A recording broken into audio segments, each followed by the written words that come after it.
नमस्कार, स्वागत आहे तुमचं या कार्यक्रमात ज्याचं नाव आहे हॅलो डॉक्टर. मी तुमचा सूत्रसंचालक डॉक्टर आदित्य पुरुषोत्तम इंदानी. तर आज आपण अतिशय महत्त्वाच्या आणि अशा विषयावर चर्चा करणार आहोत ज्याचं प्रमाण आपल्या समाजात वाढत चाललं आहे. कारण आपल्या शरीरातील सगळ्यात महत्त्वाची आणि मजबूत गोष्ट म्हणजे आपली हाडं. आपली हाडं आपल्या शरीराचा पाया आहेत. आपल्या हाडांमुळे आपण उभं राहतो, चालू शकतो व इतर सगळ्या शारीरिक क्रिया करू शकतो. पण समजा हीच हाडं ठिसूळ पडली तर, हीच हाडं कमजोर पडली तर याचाच परिणाम एक आजार आहे ज्याचं नाव आहे ऑस्टिओपोरोसिस. आता ऑस्टिओपोरोसिस या समस्येमुळे आपल्या हाडांना इजा पोचते आणि यामुळे फ्रॅक्चर सारख्या इतर आजार उद्भवू शकतात. याच पार्श्वभूमीवर आजचा आपला विशेष भाग ठेवलेला आहे.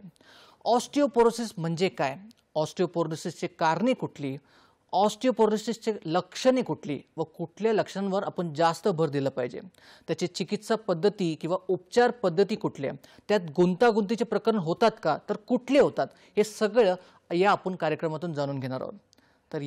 तर वेळ न घालवता आजचा आपला चर्चा विषय या प्रकारे आहे. प्रेक्षको, ऑस्टिओपोरोसिसबद्दल आणखीन सांगायचं झालं तर हाडं आपल्या आरोग्यासाठी हाडांचं आरोग्य आपल्याला बरोबर ठेवणं खरं तर खूप महत्त्वाचं आहे. कारण त्याचं ठाम आणि मजबूत असणं हे त्याच्या आरोग्यासाठी महत्त्वाचं आहे. पण समजा हाडं जर कमजोर पडत असली तर ऑस्टिओपोरोसिस होतो. पण ऑस्टिओपोरोसिसमुळे फ्रॅक्चरसारखी संभावना उद्भवत असतात आणि यामुळेच आजचा आपण आपला विशेष भाग ठेवलेला आहे. याच पार्श्वभूमीवर आजचा आपला विशेष भागाचा शीर्षक या प्रकारे आहे.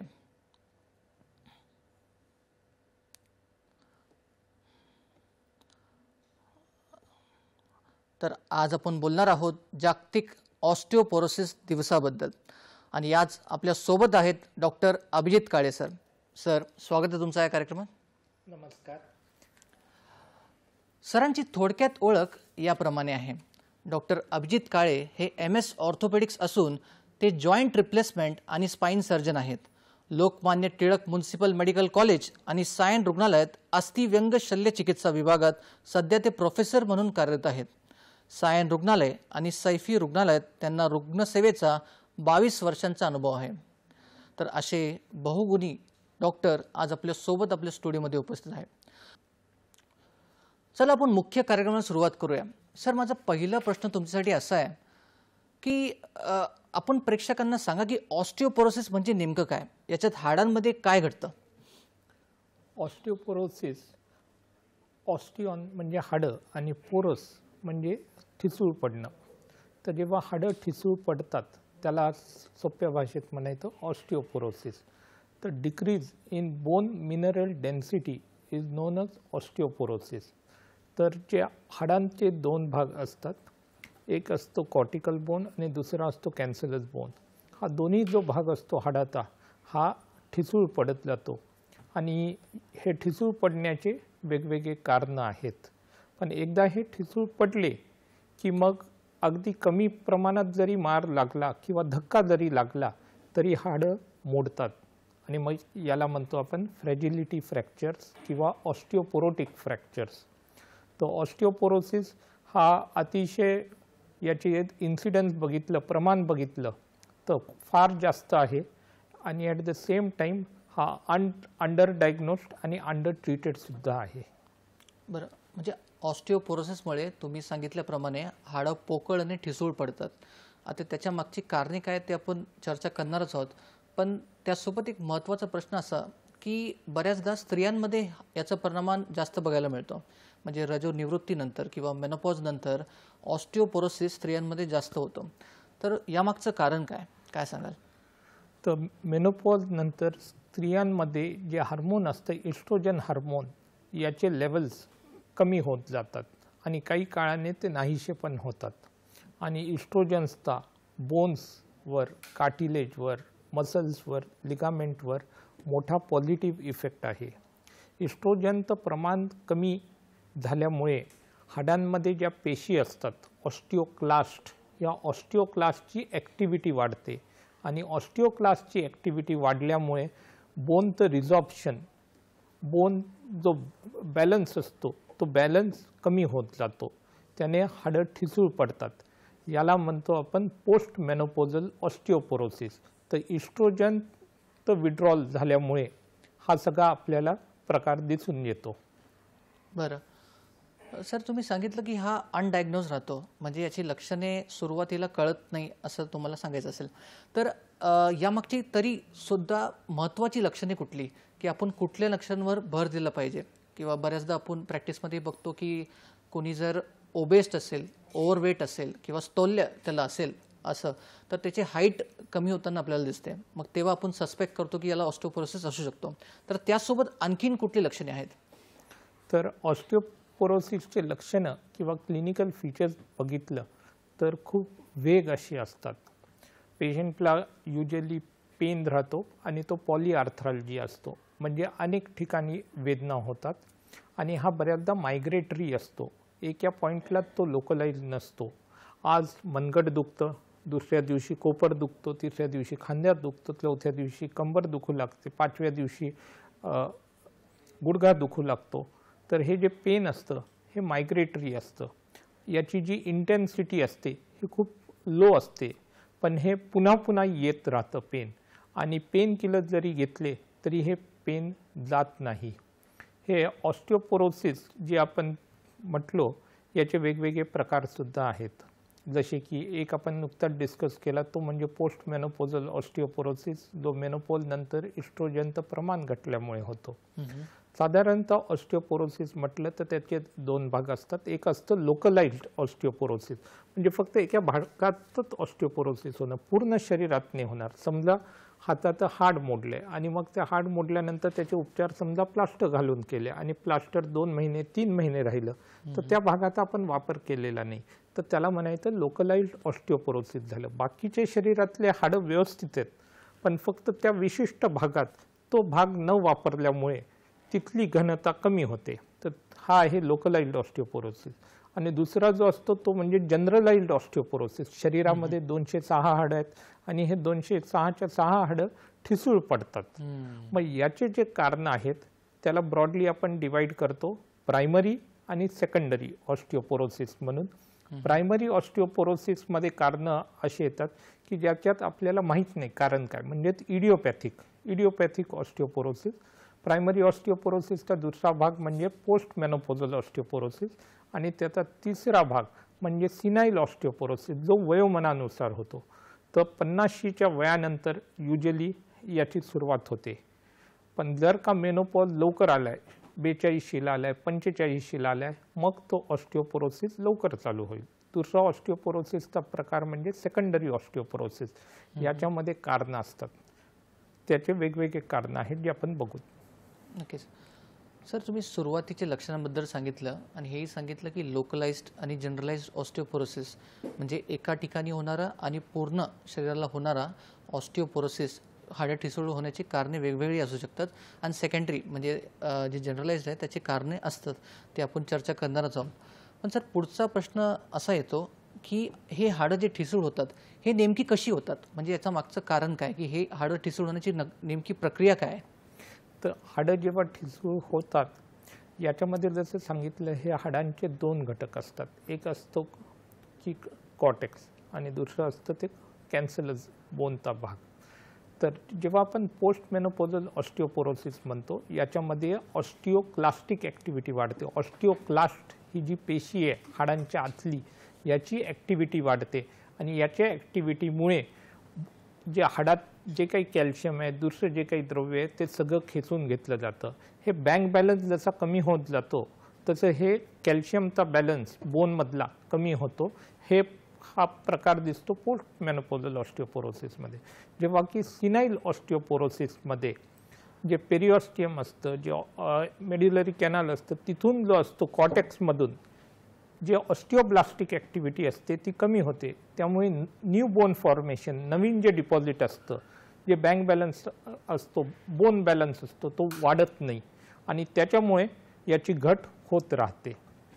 सामान्यतः सिनाइल ऑस्टिओपोरोसिसमध्ये जी काही आपली घनता आहे ही दरवर्षी ऑन ॲन ॲव्हरेज 1% कमी होते, जेव्हा की पोस्ट मेनोपॉझल ऑस्टिओपोरोसिसमध्ये जी काही शरीराची घनता आहे ती सामान्यतः प्रतिवर्षी 1.9% या रेटने ती कमी व्हायला सुरुवात होते.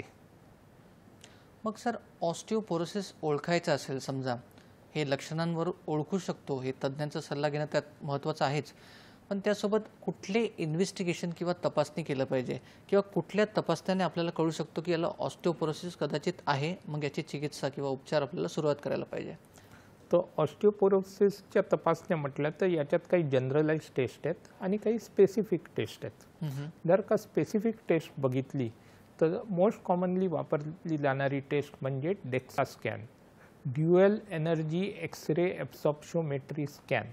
हा एक्सरेच्या मशीनच्या खाली केले गेलेला हा तपास असतो आणि या तपासणीमध्ये आपल्याला टी स्कोर मिळतो आणि याच्या काही व्हॅल्यूज आहेत. तर या टी स्कोर सामान्यतः नॉर्मल इंडिव्हिज्युअल्स, नॉर्मल बोन्समध्ये -1.0 पेक्षा जास्त असतो.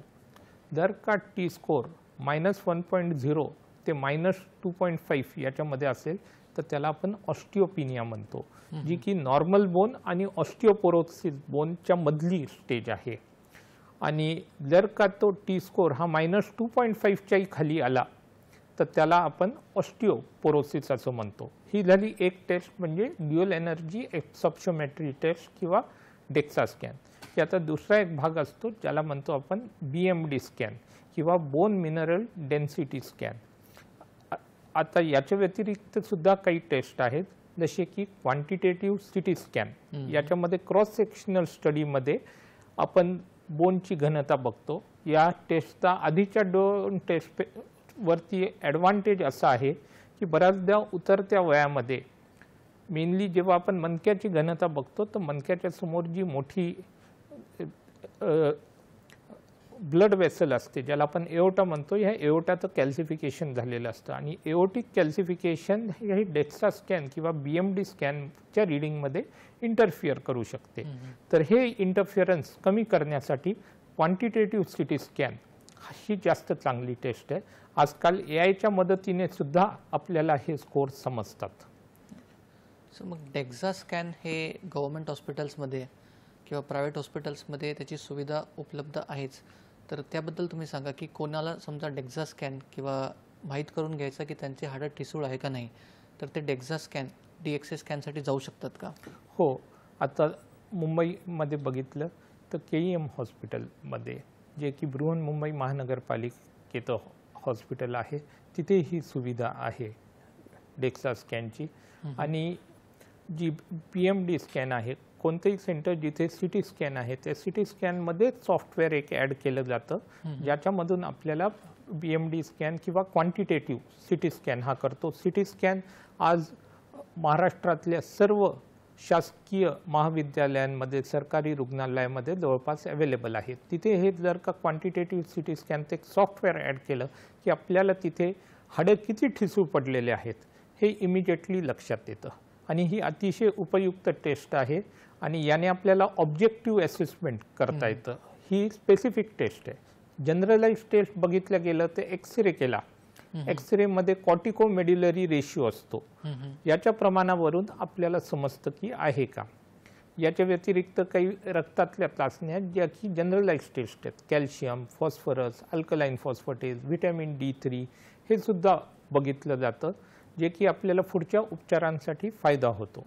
आता जेव्हा आपण ही स्पेसिफिक टेस्ट करतो, BMD स्कॅन असेल, डेक्सा स्कॅन असेल, शरीरातल्या काही हाडांची ती घनता बघितली जाते. 206च्या 206 हाडांची बघितली नाही जात. एक आपण कॉमनली बसतो आणि बसल्यानंतर सगळा शरीराचा भार आपल्या मणक्यावरती येतो, मणक्याच्या भागामध्ये ही केली जाते. आपले हात कॉमनली वापरले जातात सगळ्या कामांसाठी, त्यामुळे आपण मनगटाच्या भागामध्ये म्हणजे लोअर एंड रेडियसमध्ये सुद्धा ही चेक करतो. त्याच्यानंतर उभा राहिलो की जो आपला भार येतो 2 मुख्य हाडांवर, एक म्हणजे हिप जॉईंटवरती आणि दुसरं टाचेवर म्हणजे कॅल्केनियम बोनवर. तर हे अजून दुसरे 2 हाडं आहेत जिथे आपण बोन मिनरल डेन्सिटी चेक करतो. आणि 5वं हाड म्हणजे प्रॉक्सिमल ह्युमरस शोल्डर जॉईंट, तर इथे बघितली जाते. तर कॉमनली 3 ते 5 हाडांमध्ये आपण बघतो की काय घनता आहे आणि मग याचा आपण ॲव्हरेज काढतो आणि टी स्कोर किती आलेला आहे त्याप्रमाणे आपल्याला ट्रीटमेंट याची प्लॅन करता येते. बरं, आपण सरांसोबत ही चर्चा असंच पुढे नेणार आहोत, पण सध्या वेळ छोट्याशा विश्रांतीची. तेव्हा कुठेही जाऊ नका, पाहत राहा तुमचा आवडता कार्यक्रम हॅलो डॉक्टर.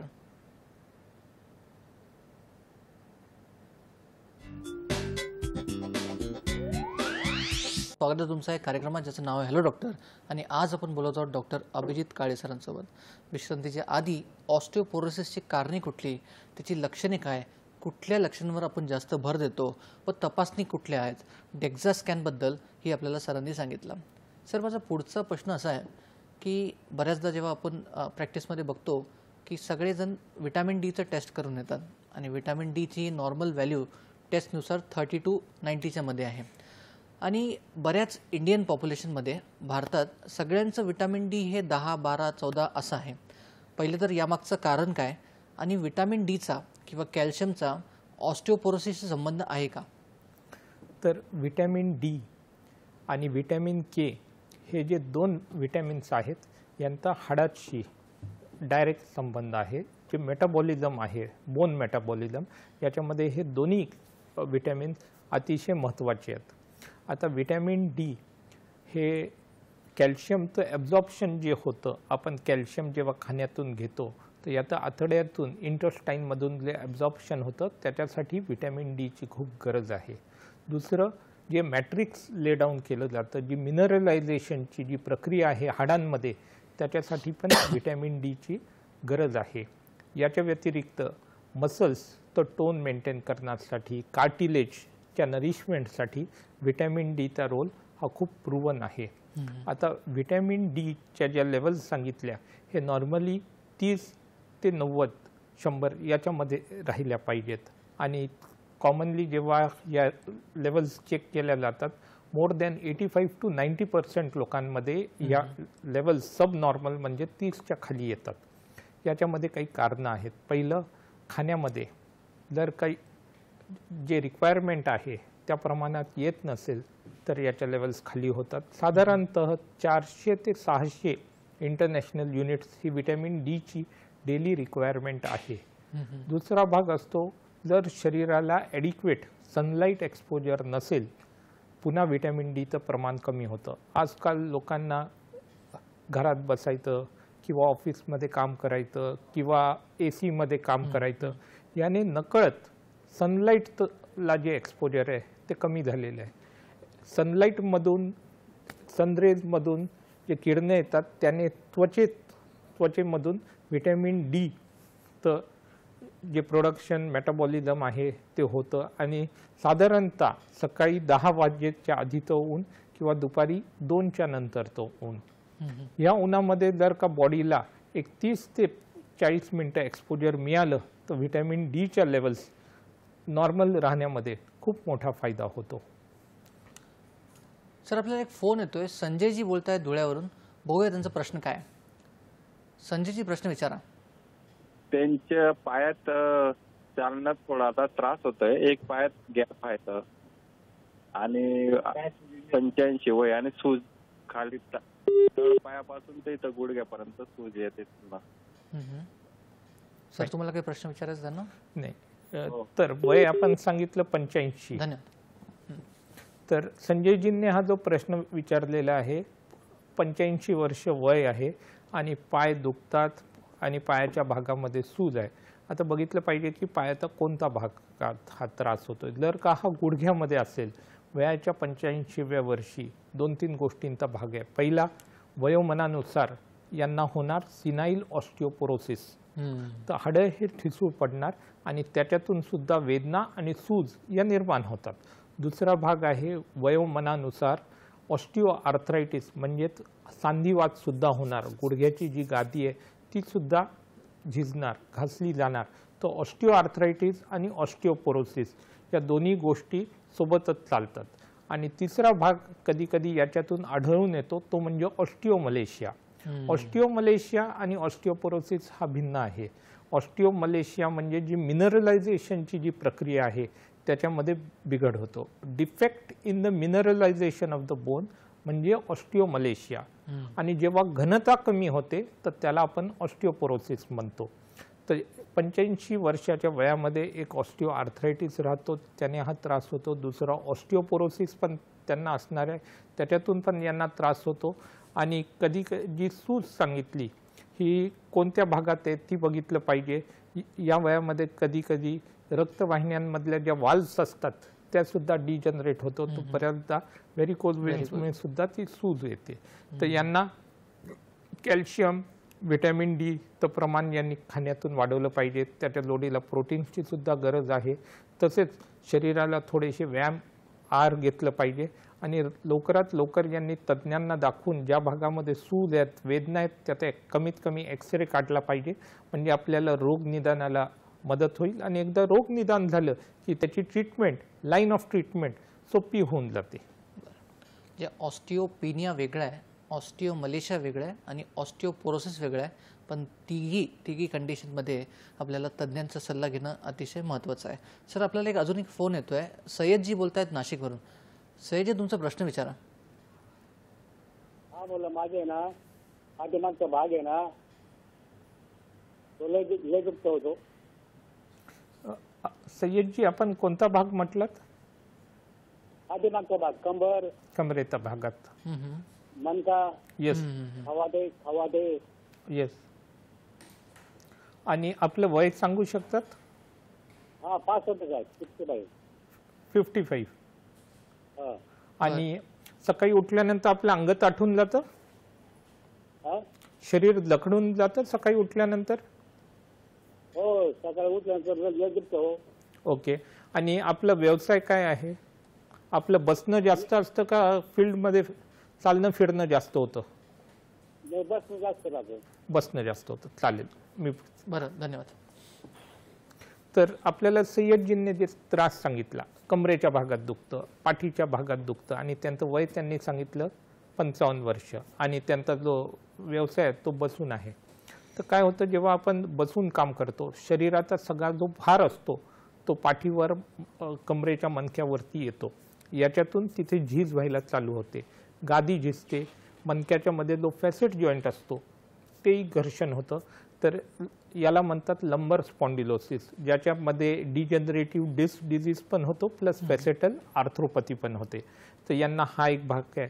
याच्या जोडीला 50च्या नंतर या हार्मोनल चेंजेस बॉडीमध्ये होतात, त्यामुळे ऑस्टिओपोरोसिस होणं हे सुद्धा स्वाभाविक आहे.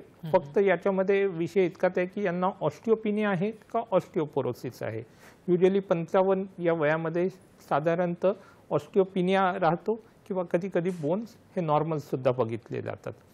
आणि त्यांचं जसं त्यांनी सांगितलं बसून आहेत, त्यांचं घरामध्ये किंवा ऑफिसमध्ये जास्त आहे, त्यामुळे सनलाईट एक्सपोजर कमी होतं, त्यामुळे नकळत यांना व्हिटॅमिन डी सुद्धा कमी राहतं. तर यांना पहिला तपास म्हणजे यांनी मणक्याचा एक्सरे केला पाहिजे. दुसरा भाग म्हणजे यांनी काही ब्लडच्या टेस्ट, याच्यामध्ये प्रामुख्याने calcium, phosphorus, alkaline phosphatase, vitamin D3 बघितलं पाहिजे. त्याच्या जोडीला युरिक ॲसिड, आपण कंप्लीट ब्लड काउंटसुद्धा करतो. आणि हे एकदा केलं की आपल्याला अचूक रोगनिदान झालं की आपल्याला तशी ट्रीटमेंट चालू करता येईल. तर सय्यदजी, तुम्ही तज्ज्ञांचा लवकरात लवकर सल्ला घ्या. रोगनिदान झालं की आपली ट्रीटमेंट आपल्याला सोयीस्कर होऊन जाईल. सर, आपण व्हिटॅमिन डी आणि कॅल्शियमबद्दल बोलत होतो, आणि तुम्ही सांगितलं की नुसतं कॅल्शियमच नाही, व्हिटॅमिन डी तितकाच गरजेचं आहे. कॅल्शियमच्या ॲब्झॉर्प्शनसाठी व्हिटॅमिन डी गरजेचं आहे, कारण व्हिटॅमिन डी हा कॅल्शियमला बोनपर्यंत घेऊन जातो, आणि मग पुढची जी प्रोसेस होते. सर, व्हिटॅमिन डी जर समजा कोणाचं कमी असेल तर सुरुवातीची कुठली लक्षणं असतात ज्यामुळे आपल्याला व्हिटॅमिन डीची टेस्ट केली पाहिजे? तर जेव्हा व्हिटॅमिन डी डेफिशियन्सी म्हणजे कमतरता होते, तर पहिलं म्हणजे आपल्याला थकवा लवकर जाणवतो. डे टू डे आपण जे काही काम करतो, समजा रोज आपण 6 तास 8 तास आपल्याला कामाची सवय असते, पण 3-4 तासानंतरच आपल्याला वाटू लागतं नाही, नकळत थोडंसं बॉडी पेन होतोय, आज आपण लवकर थकतोय, हे एक पहिलं लक्षण असतं. दुसरं, थोडं जरी काम केलं तरी लगेच दुखायला लागतं. 2 किलो 4 किलोची जरी पिशवी उचलली तरी तो हात दुखायला लागतो, जे की नॉर्मली नाही झालं पाहिजे. समजा 10-15 मिनिटं चालायचा योग आला की लगेच पायामध्ये गोळे यायला लागतात, ते दुखू लागतं. थोडंसं वाकणं झालं, कंबर दुखू लागते. तर बेसिकली इझी फटिगेबिलिटी याच्यामध्ये निर्माण होते. कामामध्ये निरुत्साह निर्माण होतो.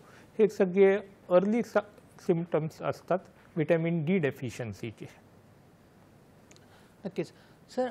मग ऑस्टिओपोरोसिसला विटॅमिन डी खरं तर खूप गरजेचं आहेच, पण ऑस्टिओपोरोसिसला आपण आपल्या आहारातून किंवा जीवनशैलीच्या काही बदलातून टाळू शकतो का?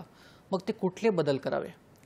तर जीवनशैली म्हणजे लाईफस्टाईल हा ऑस्टिओपोरोसिसमध्ये खूप महत्त्वाचा भाग आहे. कॉमनली जेव्हा आपली लाईफस्टाईल सिडेंटरी लाईफस्टाईल होते, म्हणजे एका ठिकाणी बसून राहणं, बाहेर आपण पडत नाहीत, घर असेल ऑफिस असेल, आपली हालचाल होत नाही, हे हाडांसाठी मसल्ससाठी चांगलं नाही. मसल्स आणि हाडांमध्ये दोन्ही एक प्रॉपर्टी कॉमन आहे. जितका यांचा वापर जास्त तितके ते जास्त बळकट होतात, मजबूत होतात, स्ट्रॉंग होतात. तर बोनसाठी आवश्यक आहे आपण चालत राहणं, आपण सांध्यांसाठी आवश्यक आहे त्यांची मुवमेंट करणं, आणि याच्यातूनच मसल्स आणि बोन्स हे दोन्हीसुद्धा स्ट्रॉंग होणार. तर सिडेंटरी लाईफस्टाईल हे हाडांसाठी मसल्ससाठी अतिशय त्रासदायक गोष्टी आहेत. याने आपल्याला डिसयूज ऑस्टिओपिनिया ऑस्टिओपोरोसिस हा डेव्हलप होतो. लाईफस्टाईलमधला दुसरा भाग म्हणजे आपण काय खातो. तर बेसिकली ऑस्टिओपोरोसिस म्हटलं तर 3-4 गोष्टी खाण्यामध्ये खूप गरजेच्या आहेत. पहिला भाग आला कॅल्शियमचा, दुसरा आला व्हिटॅमिन डीचा, तिसरा आला प्रोटीन्सचा, आणि चौथा आला व्हिटॅमिन केचा. ज्या गोष्टींमध्ये हे 4 घटक जास्त आहेत त्याचं सेवन जास्त झालं पाहिजे. तिसरा भाग येतो लाईफस्टाईलमध्ये आपलं बॉडी वेट. जर का बॉडी वेट एक्सेस असेल किंवा बॉडी वेट हे कमीसुद्धा असेल, म्हणजे बॉडी मास इंडेक्स जर का 18च्या खाली असेल तर त्याला म्हणतात अंडरवेट, आणि बॉडी मास इंडेक्स 30च्या वर असेल तर त्याला आपण ओबेसिटी म्हणतो. तर दोन्ही बाजूला जर का वेट असेल तर दोन्ही कारणांमुळे ऑस्टिओपिनिया किंवा ऑस्टिओपोरोसिसची हे वाढते. तसंच जीवनशैलीमध्ये जर का आपल्याला काही सवयी असतील, धूम्रपानाच्या असतील किंवा मद्यपेयाच्या सवयी असतील, तर याने सुद्धा जी हाडांची क्वालिटी आहे ती ठिसूळपणाकडे जाते. तर स्मोकिंग आणि अल्कोहोल हे दोन्हीसुद्धा हाडांसाठी घातक आहेत आणि ते पूर्णपणे टाळले पाहिजेत. बरं. आणि स्मोकिंग आणि अल्कोहोल हे बऱ्याच आजारांचं कारणसुद्धा आहे, तर त्यासाठी पण आपण स्मोकिंग आणि अल्कोहोल टाळलं पाहिजे, कुठलंही व्यसन नसलं पाहिजे. सर, माझा पुढचा प्रश्न असा आहे, आपल्याला मेलवर विशालजींचा प्रश्न असा आला आहे की मालिश केल्याने किंवा तेलाने मालिश केल्याने हे हाडं त्याच्याने फायदा होतो का? मालिशने हाडं पक्क राहतात का? म्हणजे जॉईंट हे फिक्स राहतात का? तर मालिश म्हणजे जे आपण करतो त्याच्यावरती जी काही मुवमेंट होते त्याचा मसल्सला तर फायदा होतोच, त्याने काही सॉफ्ट टिश्यू रिलीज पण होतात. एस्पेशली मायल्जिया असेल, फायब्रोमायल्जिया असेल, त्याच्यासाठी मालिशचा चांगला फायदा आहे. पण हाडं म्हटले तर त्याच्यासाठी बेताचा त्याचा फायदा आहे. हाडांसाठी गरज कशाची आहे? व्यायामाची गरज आहे. कमीत कमी 4 ते 5 दिवस आठवड्यातले नियमित व्यायाम केला पाहिजे. दररोज कमीत कमी पाऊण तास ते 1 तास हा व्यायाम करत राहिला पाहिजे. तर मालिशपेक्षा जर आपण व्यायाम केला, लो इम्पॅक्ट एक्झरसाइजेस केल्या तर अतिशय फायदेशीर आहे. स्विमिंग एक असा व्यायाम आहे ज्याला आपण आयडियल व्यायाम म्हणून बघितलं जातो, कारण स्विमिंग करताना पोहताना शरीरामध्ये 500पेक्षा जे अधिक स्नायू आहेत, सर्वच्या सर्व स्नायू ॲट अ टाईम काम करत असतात. तर जर आयडियल व्यायामाचा विचार केला तर स्विमिंग हे आयडियल व्यायाम आहे. आणि जर का आपण प्रॅक्टिकल विचार केला एक्झरसाइजचा तर रोज पाऊण तास चालणं, जे की अतिशय सोपं आहे, फक्त आपल्याला इच्छा पाहिजे. जर इच्छाशक्ती असेल आणि रोज आपण पाऊण तास चालत राहिलो, हाडांसाठी ते खूप लाभदायक आहे. सर, आपण असंही बघतो की बदलत्या जीवनशैलीमुळे जे हाडांचे जे प्रॉब्लेम्स असतात, हाडांची जे समस्या असतात, आता लवकर होत चालले आहे, असं अविनाशजींचा प्रश्न आहेच मेलवर आपल्याला. तर याचं मागचं कारण काय? हे नेहमी ऑस्टिओपोरोसिस असेल याचं कारण, किंवा ऑस्टिओआर्थरायटिस असेल, किंवा इतरही कारण असू शकतात, तुम्ही काय सांगाल? तर जर का आपण बघितलं पॅथोजिनेसिस ऑफ ऑस्टिओपोरोसिस, तर काय आहे, जे आपले हाडं आहेत आणि हाडांची जी घनता आहे ही वाढत्या वयामध्येच वाढते. ती जो आपलं बँक बॅलन्स आहे हाडांमधलं, जो कॅल्शियम बॅलन्स आहे, हा ॲडोलसंट एज ग्रुप म्हणजे जेव्हा आपलं वय वाढतंय 17-18 वर्षाचं वयापर्यंत, हा खूप महत्त्वाचा वय आहे. आणि ह्या वयामध्ये जर का आपण एक्झरसाइजेस केले नसतील, आपली सिडेंटरी लाईफस्टाईल असेल, बऱ्याचदा आजकाल एक नवीन प्रॉब्लेम निर्माण झालेला आहे ज्याला म्हणतात कम्फर्ट क्रायसिस. सगळ्या सुखी सुविधा आहेत. त्यामुळे आपण हलत नाहीत, आपण व्यायाम करत नाहीत, शरीराला स्नायूंना हाडांना चालना देत नाही आणि ज्या खायच्या सवयी असतात त्या नकळत ओव्हर इटिंग होतं. याने स्थूलपणा वाढतो, आपली हालचाल होत नाही. तर ह्या कम्फर्ट क्रायसिस हा कमी वयामध्ये जर का आलेला असेल तर त्याने परत जे बोन बॅलन्स आहे हे वाढत नाही आणि हाडांमधलं जी डेन्सिटी आहे ही ॲडोलसंट एज ग्रुप म्हणजे 17-18 वर्ष वयोगटापर्यंत महत्त्वाचे आहेत आणि जी काही ती त्याच्यानंतर थोडीफार वाढते ती फक्त वयाच्या 30-35 वर्षापर्यंतच वाढते आणि 35च्या नंतर 1% सुद्धा आपली बोन मिनरल डेन्सिटी वाढत नाही. त्याच्यानंतर त्याला उतरती कळा लागते आणि ती हळूहळू ती कमी होत राहते आणि हा जो वेग आहे कमी व्हायचा हा 50 नंतर हा वेग वाढतो आणि साधारणतः सिनाईल ऑस्टिओपोरोसिसमध्ये हा वेग आहे 1% पर इयर आणि पोस्ट मेनोपॉझल ऑस्टिओपोरोसिसमध्ये हा रेट आहे 1.9% पर इयर. बरं सर, आपल्याला एक फोन येतोय. जयवंत पाटील बोलतोय डोळ्यावरून. जयवंत, तुमचा प्रश्न विचारा. मी डोळ्यावरून बोलतोय, जयवंत अशोक पाटील. येस. माझी 13 वर्षाची मुलगी. हॅलो. हां, बोलत राहा. 13 वर्षाची मुलगी माझी. तिला खांद्यापासून तर कोपरपर्यंत हात दुखतो. ती रात्री म्हणजे तिला रात्री त्रास होत होतो. आम्ही बरेच जण दाखवलं, नाशिकच्या जल्लावर सरांनाही दाखवलंय. येस. तर त्यांनी ते ऑस्टोमा सांगितलंय. त्यांनी काय सांगितलेलं आहे? ऑस्टोमा. Okay, fine. तर त्याच्यात आम्हाला कन्फ्युजन असं आहे, ऑपरेशन त्यांनी सांगितलं. येस. तर त्याच्यात एक ओपन सांगितलं आणि एक लेझरने सांगितलं. येस. मग त्याच्यात आता आपण ओपन करायचं की लेझर करायचं, कारण की हाडातून ते सांगते खराब होत आहे. येस. मग पुढे आणि तिचं नेमकं उजवा आहे. येस. पुढे मग भविष्यात तिला असं मग बेटर कोणतं राहील तिला असं. चालेल. बरं, धन्यवाद. तर पाटील साहेबांनी जो आपल्याला प्रश्न विचारला त्यांच्या मुलीबद्दल की वय वर्ष आहे 13 वर्ष, त्यांचा खांदा दुखतो आणि त्यांनी त्याचं कारण पण सांगितलेलं आहे. युजली 13व्या वर्षी जेव्हा हाडं असे दुखू लागतात तर कॉमनली जर का हाडांचं मिनरलायझेशन व्यवस्थित होत नसेल तर या प्रॉब्लेमला वाढत्या वयामध्ये म्हणतात रिकेट्स. आणि एकदा वाढ हाडांची पूर्ण झाली आणि मग जर का मिनरलायझेशनमध्ये डिफेक्ट असेल तर त्याला आपण म्हणतो ऑस्टिओमलेशिया.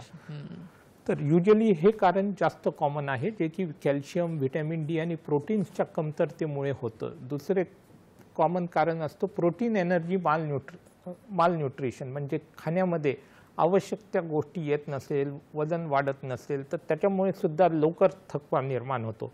पण पाटील साहेबांनी त्यांच्या मुलीचं जे कारण सांगितलं ते थोडं वेगळं सांगितलं आणि ते थोडंसं रेअर आहे, ज्याला आपण म्हणतो ऑस्टिओइड ऑस्टिओमा. हा एक बिनाईन ट्यूमर आहे हाडांचा आणि युजली याचा डायग्नोसिस सिटी स्कॅन या टेस्टमध्ये होतो आणि सिटी स्कॅनमध्ये क्लासिकली याच्यामध्ये बोन नायडस हा आयडेंटिफाय होतो. याच्यामध्ये वेदना प्रचंड होतात.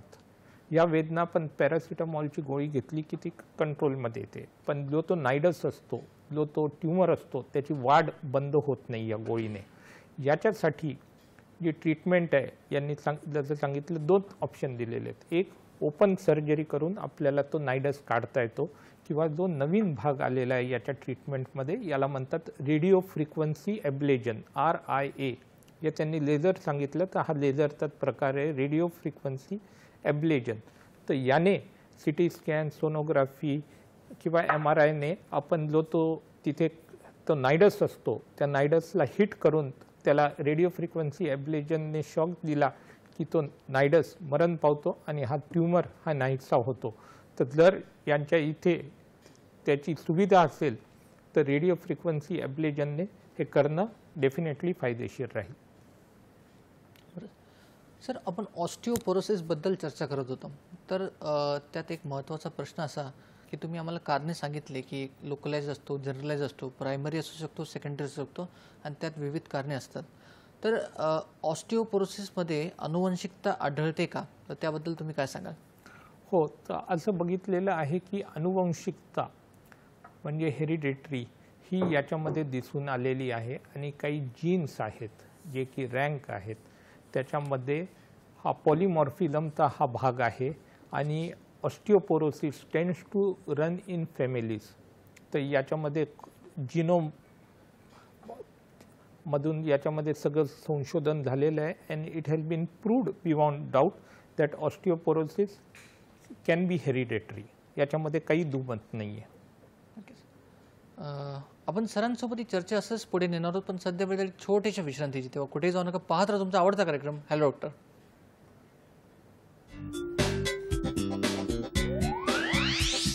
विश्रांतीनंतर परत एकदा स्वागत आहे तुमचं. एक कार्यक्रमाचं नाव हॅलो डॉक्टर आणि आज आपण बोलत आहोत डॉक्टर अभिजित काळे सरांसोबत. विश्रांतीच्या आधी ऑस्टिओपोरोसिसचे कारणे, लक्षणे आणि काही तपासण्यांबद्दल चर्चा झाली व इतरही जे गोष्टी होत्या त्याबद्दलही चर्चा झाली. सर, माझा पुढचा प्रश्न तुमच्याकडे असा आहे की जेव्हा आपण ऑस्टिओपोरोसिसला ट्रीट करतो, जेव्हा आपण त्याचा उपचार करतो, त्यात एक महत्त्वाचा उपचार पद्धती म्हणून एक मेडिसिन अशी येते, त्याचं नाव आहे ॲलेंड्रोनेट. तर त्याबद्दल आम्हाला सांगा की नेमकी उपचार पद्धती आहे काय आणि त्यासोबत सर्जिकली किंवा आपण शल्यचिकित्सेने ऑस्टिओपोरोसिसला बरं करू शकतो का? तर ऑस्टिओपोरोसिसची मॅनेजमेंट बघितली तर ही इसेन्शियली मल्टीमोडल ट्रीटमेंट असते. पहिला भाग याच्यामध्ये आहे लाईफस्टाईल. तुम्हाला लाईफस्टाईल बदली करायला लागेल. ज्या खाद्यपदार्थांमध्ये calcium, vitamin D, vitamin K आणि प्रोटीनची मात्रा जास्त आहे ते आपण खाद्यपदार्थ घेतले पाहिजेत. याचा दुसरा भाग आहे की सिडेंटरी लाईफस्टाईलपासून दूर जा, शरीराला चालना द्या, शरीराला व्यायाम करा. आपल्याला 4 ते 5 दिवस कमीत कमी आठवड्यातले व्यायाम करायचे, पाऊण तास ते 1 तासासाठी. याचा पुढचा भाग येतो की याच्यामध्ये आपल्याला काही गोळ्या औषधंही घेता येतात. गोळ्यांमध्ये पहिला भाग येतो कॅल्शियमचा. साधारणतः डेली कॅल्शियम एक 1000 मिलीग्रॅम्स तरी घेतलं पाहिजे, ज्याच्यातून एलिमेंटल कॅल्शियम इतका आपल्याला मिळालं पाहिजे. दुसरा भाग आहे व्हिटॅमिन D3, ज्याची रिक्वायरमेंट साधारण आपण 400 to 600 international units per day या प्रमाणात ठेवतो. तिसरा भाग असतो आपल्याला प्रोटीनसुद्धा घ्यायला लागतील. Proteins up to the age of 50 requirement असते 1 gram per kg per day. पण एकदा ऑस्टिओपोरोसिस डायग्नोज झाला की याची रिक्वायरमेंट वाढून ती 1.8 gram per kg per day या हिशोबाने आपल्याला प्रोटीन्स घेतले पाहिजेत. पुढचा ट्रीटमेंटचा भाग येतो ऑस्टिओपोरोसिससाठी काही स्पेसिफिक ड्रग्स आहेत जे की टेस्टमध्ये टी स्कोअर -2.5 पेक्षा कमी आले असतील तरच घेतले जातात. याच्यात पहिला जे आपण उल्लेख केला औषधाचा ते म्हणजे ॲलेंड्रोनेट. ॲलेंड्रोनेट हे बिसफॉस्फोनेट ग्रुप्सचं औषध आहे. ॲलेंड्रोनेट हे गोळीच्या स्वरूपात येतं आणि जेलीसुद्धा त्याची येते. ॲलेंड्रोनेट हे 2 मात्रांमध्ये येतं. एक येतं 35 मिलीग्रॅम आणि दुसरं येतं 70 मिलीग्रॅम. 10 मिलीग्रॅमची सुद्धा गोळी याच्यामध्ये येते. तर ॲलेंड्रोनेट हे बिसफॉस्फोनेट ग्रुपचं ड्रग आहे आणि याचं प्रायमरी फंक्शन आहे ऑस्टिओक्लास्टची ॲक्टिव्हिटी कमी करणं. ऑस्टिओक्लास्ट हे त्या पेशी आहेत हाड्यातल्या जे आपलं बँक बॅलन्स कमी करतं, बोन बॅलन्स कमी करतं, त्याच्यातलं कॅल्शियम काढून घेतं ते. तर ॲलेंड्रोनेट गोळीचा फायदा हे आहे की आपला अजून बँक बॅलन्स, बोन बॅलन्स कमी नाही होणार. त्याने भले वाढणार नाही पण तो कमी नाही होणार. ॲलेंड्रोनेट हे आठवड्यातून एकदा आपण घेतो. ऑस्टिओपोरोसिसची जेव्हा शक्यता असते तर आपण 35 मिलीग्रॅम पर वीक हा डोस घेतो आणि जर का इस्टॅब्लिश्ड ऑस्टिओपोरोसिस विथ फ्रॅक्चर असेल तर आपण डोस देतो 70 मिलीग्रॅम पर वीक ह्या हिशोबाने. ॲलेंड्रोनेट सारखे जे दुसरे औषधं आहेत बिसफॉस्फोनेट ग्रुपचे त्याच्यामध्ये आहे रिसेंड्रोनेट. याचा डोस असतो 35 मिलीग्रॅम दर आठवड्याला. तिसरं औषध आहे इबॅन्ड्रोनेट. इबॅन्ड्रोनेट ही गोळी फक्त महिन्यातून एकदाच घ्यायला लागते. यात ग्रुपमधलं पुढचं औषध आहे झोलिंड्रॉनिक ॲसिड. झोलिंड्रॉनिक ॲसिड हे इंजेक्शनच्याच स्वरूपामध्ये येतं आणि हे वर्षातून एकदाच घ्यायला लागतं. तर बिसफॉस्फोनेट ग्रुपमधले जे औषधं आहेत जे की काही आपण आठवड्यातून घेऊ शकतो एकदा किंवा काही महिन्यातून एकदा किंवा काही औषधं हे वर्षातून एकदाच आपण घेऊ शकतो. ह्या औषधं पूर्णपणे तज्ज्ञांच्याच सल्ल्याने घेतले पाहिजेत. बिसफॉस्फोनेटच्या व्यतिरिक्त ऑस्टिओपोरोसिससाठी आपण डेन्युसुमॅब हे इंजेक्शनसुद्धा वापरतो. याचा डोस असतो 60 मिलीग्रॅम 6 महिन्यातून एकदा. डेन्युसिमॅब हे मेनली अप्रूव्ड आहे पोस्ट मेनोपॉझल ऑस्टिओपोरोसिससाठी.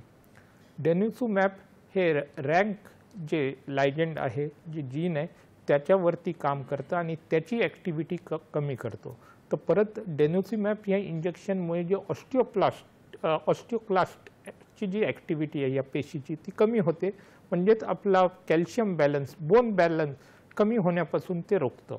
पुढचं जे औषध आपण वापरतो ऑस्टिओपोरोसिसच्या ट्रीटमेंटला त्याला म्हणतात इंजेक्शन पॅराथायरॉइड हार्मोन किंवा इंजेक्शन PTH.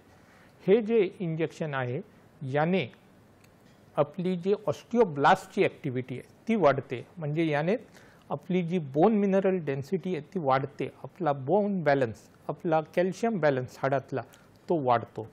आणि अजून एक याच्यामध्ये औषध आहे ज्याला म्हणतात स्ट्रॉन्शियम. या स्ट्रॉन्शियम या औषधाने दोन्ही पेशींवरती इफेक्ट होतो. हे एकच औषध आहे जे दोन्ही पेशींवर इफेक्ट करतो, ऑस्टिओक्लास्ट आणि ऑस्टिओब्लास्ट. म्हणजे हे ऑस्टिओक्लास्टची ॲक्टिव्हिटी कमी करतं आणि ऑस्टिओब्लास्टची ॲक्टिव्हिटी वाढवतं. तर हे जे वेगवेगळे औषधं जे ऑस्टिओपोरोसिस या आजारासाठी वापरले जातात हे पूर्णपणे तज्ज्ञांच्याच सल्ल्याने घेतले पाहिजेत. एक औषध जे राहिलं ते म्हणजे कॅल्सिटोनिन. कॅल्सिटोनिन हे आपल्या शरीरात एक हार्मोन आहे. कॅल्सिटोनिन हे इंजेक्शनच्या स्वरूपात येतं किंवा तो स्प्रेच्या स्वरूपात येतो. हा जो स्प्रे असतो हा नाकात मारायचा असतो, नाकपुडीत मारायचा असतो आणि हा दिवसातून एकदाच मारायचा. आज उजव्या नाकपुडीत, उद्या डाव्या नाकपुडीत, तिसऱ्या दिवशी उजव्या, चौथ्या दिवशी डाव्या, म्हणजे अल्टरनेट डे आपण त्या नाकपुडीत मारत राहतो. आणि याने जे कॅल्सिटोनिनचं परत जे प्रमाण वाढतं यानेही ऑस्टिओक्लास्टिक ॲक्टिव्हिटी कमी होते. बरं सर, आपल्याला एक मेलवर प्रश्न आला आहे. पुरुषोत्तम गुलाने बोलत आहेत की त्यांना मानेत दुखतं आहे आणि त्यामुळे दोन्ही हातांना झणझण्या येतात, टिंगलिंग सेन्सेशन होतं. तर त्याबद्दल तुम्ही काय सांगाल की याच्यात आपण काय करू शकतो? तर युजली ऑस्टिओपोरोसिसचा आघात जे स्केलेटन आहेत याच्यामध्ये दिसून येतो, ज्याच्यात मानेचा मणकाचा भाग येतो. मानेच्या मणक्यामध्ये जी गादी असते परत त्याची झीज होते आणि जे फेसेट जॉईंट्स असतात त्याची सुद्धा झीज होऊ लागते, ज्याला आपण या दोन्ही जेव्हा गोष्टी एकत्र होतो त्याला आपण सर्वायकल स्पॉन्डिलोसिस असं म्हणतो. आणि याने जी न्यूरल फोरामिन असते त्या फोरामिनमधून जी नस बाहेर पडते त्या नसेवरती दाब येतो, त्याने नकळत हातामध्ये मुंग्या येतात, हातामध्ये चुनपणा जाणवू लागतो. याला आपण सर्वायकल स्पॉन्डिलोटिक रेडिक्युलोपॅथी असं म्हणतो. याच्यामध्ये सगळ्यात पहिला भाग असतो की मानेचा एक्सरे करणं. एक्सरेमध्ये काही मणक्यातला गॅप कमी झाले का ते बघतो. मानेमध्ये 7 मणके असतात, याच्यात कॉमनली 5व्या 6व्या मणक्यातली गादी झिजते, तो गॅप कमी होतो, कारण that is the apex of lordosis. आणि मग याच्यामध्ये जे एकदा आपण डायग्नोसिसला आलो, गरज पडली तर आपल्याला MRI सुद्धा करायला लागतो किंवा अजून काही वेगळ्या टेस्ट असतात. इलेक्ट्रोमायोग्राफी, नव कंडक्शन वेलॉसिटी म्हणजे EMG NCV ही टेस्टसुद्धा याच्यामध्ये केली जाते. कधी कधी काही ब्लड टेस्टसुद्धा करायला लागतात. आणि एकदा आपल्याला डायग्नोसिस आलं मग त्याच्याशी रिलेटेड आपल्याला गोळ्या औषधं चालू करता येतात. सर, अजून एक प्रश्न आहे सर. हरीशजी बोलताय की त्याचा T स्कोर जे आहे 3.09 आहे. मग त्यांना प्रिकॉशनरी मेजर म्हणून आपण काय करू शकतो? आता वय त्यांचं 26 आहे. आता इतक्या कमी वयामध्ये इतकं ऑस्टिओपोरोसिस असा दिसून येणं हे खूप रेअर आहे. तर याच्यामध्ये सगळ्यात पहिला भाग आहे की याचं कारण काय ते शोधून काढणं. तर हे जे कारणं आहेत वेगवेगळे, याच्यामध्ये एक भाग येतो की काही प्रॉब्लेम्स आहेत का, बॉडीमध्ये डिसीज आहेत का. टाईप 1 डायबेटीसमध्ये ऑस्टिओपोरोसिस दिसून येतो. डायबेटीसच्या व्यतिरिक्त हायपोथायरॉइडिझम किंवा हायपरथायरॉइडिझम या दोन्हीमध्येही आपल्याला ऑस्टिओपोरोसिस दिसून येतो. त्याच्या व्यतिरिक्त काही पिच्युटरी ग्लँडशी रिलेटेड काही ट्यूमर्स असतील त्याच्यामध्येही दिसून येतो. दुसरा महत्त्वाचा भाग आहे की काही हे औषधं घेत आहेत का वेगवेगळ्या कारणांसाठी ते बघितलं पाहिजे. कॉमनली जे झटकेसाठी जे औषधं घेतले जातात, अँटी इपिलेप्सी ड्रग्स, हे सगळे व्हिटॅमिन डीचं मेटाबॉलिझम एफेक्ट करतात आणि व्हिटॅमिन डीच्या लेवल्स खाली येऊन या सगळ्या केसेसमध्ये ऑस्टिओपोरोसिस होतं. दुसरं भाग कोणत्याही कारणांसाठी आपण स्टिरॉइड घेत असू तर ग्लुकोकॉर्टिकॉइड्सने परत जे व्हिटॅमिन डीचं प्रमाण आहे, जे ऑस्टिओक्लास्टिक ॲक्टिव्हिटी वाढते आणि त्याने हाडं ठिसूळ पडतात. तर जेव्हा वयाच्या 30व्या वर्षी आपल्याला ऑस्टिओपोरोसिस होतोय, सगळ्यात पहिला भाग आहे की त्याचं कारण काय ते शोधून काढणं आणि ते कारण ट्रीट करणं. एकदा ते कारण ट्रीट झालं की हाडाची ठिसूळपणा अजून कमी होणार नाही. मग याच्यामध्ये टी स्कोर तर झालेला आहे. जर का तो स्कोर आपल्याला नॉर्मलकडे न्यायचा असेल तर आपल्याला त्यांना कॅल्शियम, व्हिटॅमिन डी आणि प्रोटीन्स या ते व्यतिरिक्त आपल्याला त्यांना इंजेक्शन पॅराथायरॉइड हार्मोन चालू करायला लागतात. हे इन्सुलिनसारखे इंजेक्शन असतात जे की डेली घ्यायचे असतात आणि साधारणतः इंजेक्शन पॅराथायरॉइड हार्मोन आपण 2 वर्ष या कालखंडासाठी घेतो. कधी कधी आपण त्यांना बिसफॉस्फोनेट ग्रुपचाही ड्रग करू शकतो, जसे आपण म्हटलं टॅबलेट एलेंड्रोनेट. आणि ही गोळीची मर्यादा अशी आहे की हे औषध आपल्याला 4 वर्षापेक्षा जास्त घेता येत नाही, कारण एलेंड्रोनेट किंवा कोणत्याही बिसफॉस्फोनेट ग्रुप्समुळे रिफ्लक्स इसोफेजियाटिस जे पित्त असतं ते परत आपल्या अन्ननलिकेमध्ये येतं आणि त्या भागामध्ये इसोफेजायटिस डेव्हलप होतो आणि काळांतराने कॅन्सरची सुद्धा रिस्क त्याच्यामध्ये दिसून आलेली आहे, जे युनायटेड किंगडममध्ये वेगवेगळ्या स्टडीज कंडक्ट केले गेलेले आहेत. त्यामुळे हे कोणतेही औषधं तज्ज्ञांच्या सल्ल्याशिवाय कोणी घ्यायचा प्रयत्न करू नये. बरोबर. एलेंड्रोनेटचं जसं सरांनी सांगितलं की रिफ्लेक्स इसोफेजायटिस हा साईड इफेक्ट होऊ शकतो, म्हणून असं सांगितलं जातं की एलेंड्रोनेट घेतल्यानंतर तुम्ही लाय डाऊन करू नका, तुम्ही झोपू नका. तर हे आहेत सर. त्यासोबत त्यांचा प्रश्न असा होता की PWD सर्टिफिकेट त्यांना मिळू शकतं का ऑस्टिओपोरोसिससाठी? ऑस्टिओपोरोसिस हा बेसिकली जी डिसेबिलिटी वेगवेगळे प्रॉब्लेम्स आहेत त्याच्यामध्ये जे गव्हर्नमेंटचं गॅजेट आहे त्याच्यामध्ये त्याचा उल्लेख आहे आणि त्याच्यानुसार त्यांना काही त्याच्या सुविधा घ्यायच्या असतील ते त्यांना त्या गॅजेटमधल्या रूल्सप्रमाणे त्या घेता येतील, ज्याच्यासाठी त्यांना जवळच्या शासकीय महाविद्यालयामध्ये जायला लागेल, तिथे ॲप्लिकेशन द्यायला लागेल, त्यांची डिसेबिलिटी असेसमेंट होईल, त्यांना ऑक्युपेशनल थेरपीमध्ये पाठवून त्यांना वर्क असेसमेंटसुद्धा त्यांची होईल आणि एकदा सगळ्या टेस्टचे रिपोर्ट्स आल्यानंतरच ती डिसेबिलिटी इव्हॅल्युएट होऊन त्यांना त्याचा फायदा घेता येईल. सर, आपल्याला मेलवर अजून एक प्रश्न आहे. नंदा बर्जे बोलत आहेत की त्यांना मणक्याचा त्रास आहे, गादी पातळ झालेली आहे, त्यासोबत त्यांची गोळ्या चालू आहेत, पण तरीसुद्धा त्यांना तितकासा फरक नाही आणि अंगावर सूज येत आहे. मग यामागचं कारण काय? बरेच जण त्यांना सांगतात की गोळ्या घेतल्यामुळे त्यांना अंगावर सूज येते आणि हाडंसुद्धा ठिसूळ पडतात. तर जसं की तुम्ही स्टेरॉइडबद्दल सांगत होते, कदाचित त्यांचा हा कारण असावा. तर त्याबद्दल तुम्ही काय सांगाल संक्षिप्तमध्ये? तर काय की त्यांना हा जो त्रास होतोय गोळ्यांमुळे, जर का आपण स्टिरॉइड्स घेत असेल समजा मंदाताई, तर स्टिरॉइड्समुळे स्थूलपणा वाढतो. स्टिरॉइड्समुळे ऑस्टिओक्लास्टची ॲक्टिव्हिटी वाढून ते हाडं ठिसूळ पडतात. पण हे स्टिरॉइड जर का आपण 3 महिन्यापेक्षा जास्त काळाकरता घेतले तरच हा सगळा इफेक्ट दिसून येतो.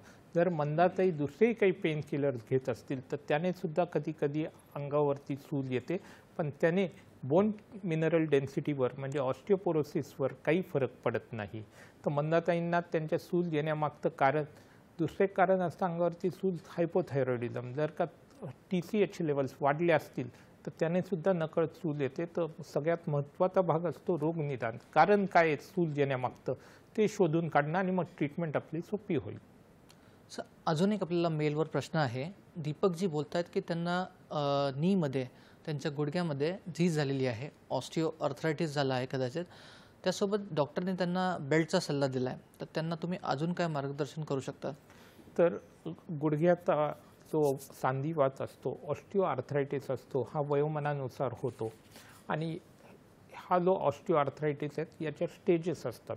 हे कॅल्ग्रीन लॉरेन्स क्लासिफिकेशनमध्ये याच्या 4 स्टेजेस आहेत. तर पहिल्या आणि दुसऱ्या स्टेजमध्ये जर का आपण नी कॅप वापरली, कॅल्शियम, व्हिटॅमिन डीच्या गोळ्या घेतल्या, कधीतरी पेन किलरची गोळी घेतली, तिथे मलम चोळला, फिजिओथेरपी घेतली, तर या सगळ्या गोष्टींचा पहिल्या आणि दुसऱ्या स्टेजमध्ये फायदा होतो.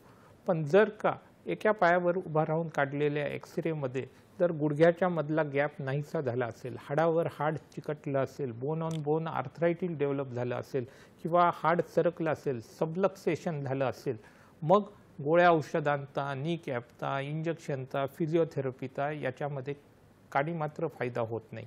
मग त्यांना एकच ऑप्शन राहतं, ते म्हणजे सांधारोपण शस्त्रक्रिया, टोटल नी रिप्लेसमेंट. तर पहिल्या आणि दुसऱ्या स्टेजमध्ये गोळ्या औषधांचा फायदा होईल आणि तिसऱ्या आणि चौथ्या स्टेजमध्ये शस्त्रक्रियेचा फायदा होईल.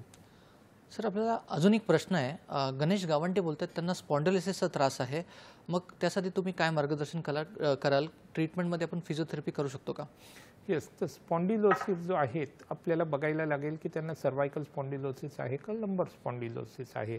आणि एकदा आपण ते बघितलं की त्याचाही दुसरा भाग येतो की हे कोणत्या स्टेजमध्ये आहे. स्पॉन्डिलोसिसच्या इनिशियल स्टेजमध्ये पहिले फक्त मणका दुखेल, मग त्याच्यानंतर हे दुखणं हातामध्ये किंवा पायामध्ये उतरतं आणि त्याच्याही पुढच्या स्टेजमध्ये जर का मज्जारज्जू म्हणजे स्पायनल कॉर्डवरचा दाब वाढत गेला मग आपल्याला मायलोपॅथीचे सुद्धा साईन्स दिसून येतात. तर हे परत जी स्पॉन्डिलोसिस आहे त्याची जी ट्रीटमेंट आहे ही पूर्णपणे स्टेज रिलेटेड आहे.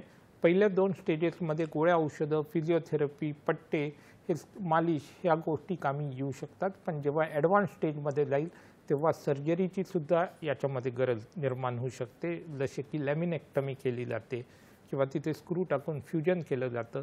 तर याच्यासाठी आपल्याला MRI देखील करायला लागू शकतो. तर धन्यवाद सर, तुम्ही इथे आलात आणि आम्हाला ऑस्टिओपोरोसिसबद्दल आणि इतर सगळ्या हाडांच्या आजारांबद्दल सखोल मार्गदर्शन केलं आणि आम्हाला माहिती पुरवली. त्यासोबत तुमचे खूप खूप आभार आणि धन्यवाद.